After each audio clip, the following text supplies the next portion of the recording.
Bioshock Infinite, one of my favorite games of this year, finally got its first piece of DLC last week. Sadly, it isn't a story-related one, but future DLCs will be. This one, entitled Clash in the Clouds, takes the gameplay from the original game and puts it into a wave-based survival mode, kind of like Horde mode from Gears of War. Now the question is, does this work for Bioshock's style of gunplay? Well, let's find out. The DLC starts off in the hub world of the Columbia Archaeological Society. You can then pick from one of 4 arenas that are provided in the DLC. You still get to play as Booker DeWitt, and Elizabeth still follows you around to help you from time to time, even though she doesn't help you as much as she does in the full game. You only get a few vigors and no money or weapon or character upgrades. Weapons are available before you start a new wave, and luckily all of them are unlocked, so you can use your favorite straight from the beginning, but you'll have to start to earn those weapon upgrades later in the game.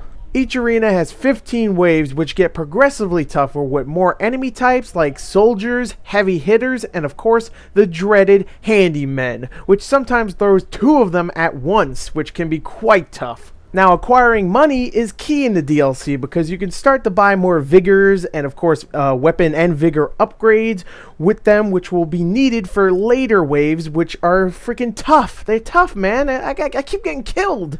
Now, how do you get money? Well, you get money, of course, by killing enemies. Now, not just killing enemies. You get money by killing them, but you get way more money by killing them in special ways, like, of course, using your vigor combos, or throwing them off the edge of a map, or even getting an enemy to kill his friend.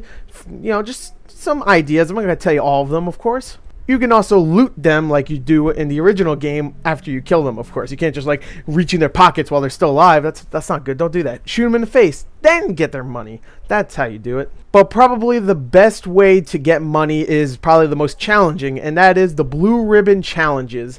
These start somewhat easy, like kill an enemy with only a pistol. You could do that in the beginning, it's pretty easy, but then later on it gets way more challenging, like kill all enemies with only vigor traps, and you have like 2 handymen and a bunch of freaking heavy hitters and stuff. It's just tough. It gets way difficult, so you're not going to be able to get all of them at once if you want to complete this. You have to go back and try to do it again and again to get all of the blue ribbon challenges. But of course, the tougher the challenges are, the more the payout will be. So if you complete the tougher ones, you'll start to get handsomely rewarded, and you can go and of course buy those upgrades that you really want. And at the end of the round, you kill your last enemy, you have a bag full of murder cash, that's what I call it. You are allowed to switch out your weapons for different ones and buy your upgrades for your weapons or your vigors, or even buy new vigors, because in between each wave, you're allowed to go and of course do all that stuff, which is really cool. I personally loved the gameplay of Bioshock Infinite. I thought it was extremely entertaining, very visceral, very satisfying when you shot an enemy, and you had a lot to it. You had, a good amount of guns, about 9 or 10 of them. You can upgrade all of them, and you can actually feel it too in the guns. You have the vigors too, which all of them are very fun to use, and they upgrade, and you can use combos, which I thought was awesome. The tears were very useful too, because you can bring up a big turret or something like that, and that helped a lot. And the skylines were a blast. It was pretty much a roller coaster in a game, and luckily all of these are in this DLC. And using all of these becomes vital to completing some of the more challenging waves later on. Also, I found the use of the skylines kinda limited in the single player, so being able to use these pretty much every round is a blast. It truly is.